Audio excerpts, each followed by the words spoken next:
பாருங்க, தானியேலை குறித்து நம்ம பெருமையா நான் பேசுறோம். தானியேல் என்ன பண்ணாரு? சிங்க கபியில எத்தனை நாள் இருந்தாரு? ஒரு ராத்திரி முழுவதும் சிங்க கபியில இருந்தார். ஆனா சிங்கம் அவனை தொடவே இல்லை, சிங்கம் அவனை சாப்பிடவே இல்லை. பல நாட்களாய் பட்டினியாய் கிடக்கிற அந்த சிங்கம் அவனை தொடவே இல்லை, சாப்பிடவே இல்லை, ஒன்றும் இல்லை. அவர் சொல்ல போனா அவர் சிங்கத்தின் மேல தலை வச்சு என்ன பண்ணியிருப்பாரு? படுத்து தூங்க ஏந்திரிச்சிருப்பார். ஆனா அவரை குறித்து இன்னும் நம்ம பேசி கொண்டிருக்கிறோம். சிங்க கபியில தானியேல் இருந்தா, சிங்க கபியில காப்பாற்றப்பட்டா, சிங்க கபின்னு அவரை குறித்து நம்ம இன்னும் பெருமையா பேசி கொண்டிருக்கிறோம். ஆண்டவரை மகிமைப்படுத்தி கொண்டிருக்கிறோம், பாடலை பாடி கொண்டிருக்கிறோம். ஆனா அதை விட பெரிய ஒரு உண்மை என்ன தெரியுமா?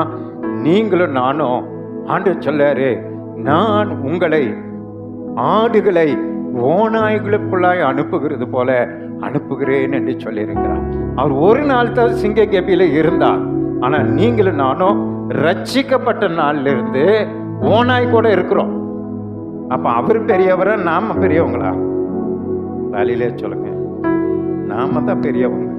அவர் ஒரு நாள் தான் சிங்கத்து கூட இருந்தாரு, மறுநாள் தூக்கி எடுத்துட்டாங்க. நீங்களும் நானும் ரட்சிக்கப்பட்ட நாள்ல இருந்து நம்மளை சுத்தி என்ன இருக்கு? ஓநாய்ங்க இருக்கு. பஸ்ல போனா ஓநாய் இருக்கு, வேலை செய்யற இடத்த போனா ஓநாய் இருக்கு, தெருல போனா ஓநாய்ங்க இருக்கு. இந்த ஓநாய்ங்க மத்தியில ஆடுகளாக உங்களை என்னையும் வைத்திருக்கிறான். அப்படி நம்ம ஆண்டவர் இந்த உலகத்துல ஓநாய் மத்தியில நம்ம வாழ்ந்து கொண்டிருக்கிற நம்ம தான் வருஷ பூரா பழுதில்லாம பாதுகாக்கிறார். கரங்களை தட்டி ஆண்டவர் சந்தோஷப்படுத்த. அந்த ஓநாய் நம்மளை சாப்பிடாம பார்த்துட்டு இருக்கிறார். இந்த ஓநாய் நம்மளை பீறி போடாம பார்த்துட்டு இருக்கிறார். அது கூடவே போறோம், அது கூடவே வர்றோம், நம்ம பக்கத்திலே உட்கார்ந்து அது வேலை செய்து நமக்கு விரோதமா பல துன்பங்களை பிரச்சனைகளை உண்டு பண்ணுது. நீங்க நீதிமானா இருந்தா உங்களுக்கு விரோதமா அந்த ஓநாய் என்ன பண்ணுது? திட்டமிடுது. பாருங்க, எங்கேயாவது கவர்மெண்ட் வேலை செய்யறவங்கள பாத்தீங்களா?